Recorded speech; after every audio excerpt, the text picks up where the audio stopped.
ஒரு குட்டி கதை. ஒரு ஊர்ல ஒரு லேடி இருந்தாங்க. அவங்க ஒரு மிடில் கிளாஸ். சரிங்களா?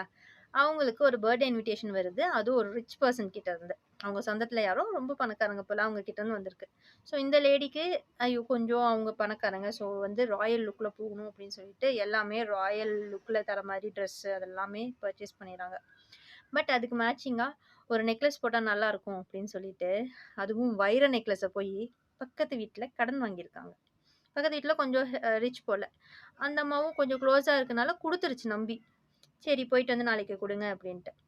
இந்த அம்மாவும் போட்டு ஜாலியா போயிட்டு அந்த பர்த்டே ஃபங்ஷன்லாம் முடிச்சுட்டு, அங்க போய் இந்த மாரி வைர நெக்லஸ்லாம் காமிச்சு, பந்தா காமிச்சுட்டு, திரும்பி வரும்போது எங்கேயோ மிஸ் ஆயிருச்சு. வைர நெக்லஸ் தொலைஞ்சு போச்சு. போச்சா? அப்புறம் அத நீ திருப்பி காலையில குடுக்கணும் இல்லையா? ஸோ நைட்டோட நைட்டா, எங்கெல்லாம் கடன் வாங்க முடியுமோ, அங்க எல்லாம் கடன் வாங்கி, அந்த வைரஸ் நெக்லஸ எப்படியோ அந்த வைர நெக்லஸ வாங்கி, அவங்க கையில குடுத்துட்டாங்க. அதுக்கப்புறம் இந்த அம்மாவோட நெலைமை எப்படி ஆயிடுச்சு தெரியுமா? இன்னொரு வீட்ல போய் வேலை செய்ற மாரி ஆயிடுச்சு. அந்த அம்மாவோட ப்ராப்பர்ட்டி, இத்தன நாளா சேர்த்து வச்ச எல்லா சேவிங்ஸும் கரைஞ்சு போச்சு. அப்புறம் இப்படியே நாட்கள் போகுது. ஒரு நாள் எதர்ச்சியா பக்கத்து வீட்டு லேடி இந்த அம்மா இன்னொரு வீட்ல வேலை செய்றத பார்த்துட்டு, "என்ன இப்படி வேலை செஞ்சுட்டு இருக்கீங்க? என்னாச்சு உங்களுக்கு?" அப்படின்னு கேட்டிருக்கு. அப்ப அந்த அம்மா சொல்லுச்சாம், "உங்ககிட்ட நான் வாங்குன வைர நெக்லஸ வந்து நான் தொலைச்சுட்டேன். ஸோ, அத நான் தான் கஷ்டப்பட்டு கடன் எல்லா பக்கம் வாங்கி, உங்களுக்கு வாங்கி குடுத்தேன்" அப்படின்ட்டு. அப்போ அந்த பக்கத்து வீட்டு லேடி சொல்லுச்சாம், "அது வைர நெக்லஸே இல்லைங்க. அது கவரிங் நெக்லஸு" அப்படின்ட்டு. ஸோ இந்த கதையிலேருந்து என்ன தெரியுதுன்னா, நம்ம கிட்ட என்ன இருக்கோ, அத வச்சு தான் நம்ம வாழ கத்துக்கணும். அத விட்டுட்டு, அடுத்தவங்க தகுதிக்கு ஈக்குவலா வாழணும் அப்படின்னு நெனைக்கிறது தப்புங்க.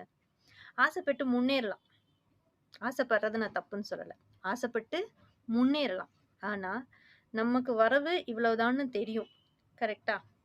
ஸோ அந்த வரவுக்கு ஏத்த செலவு இருக்கணும். அத விட்டுட்டு, அவங்க அப்படி இருப்பாங்க.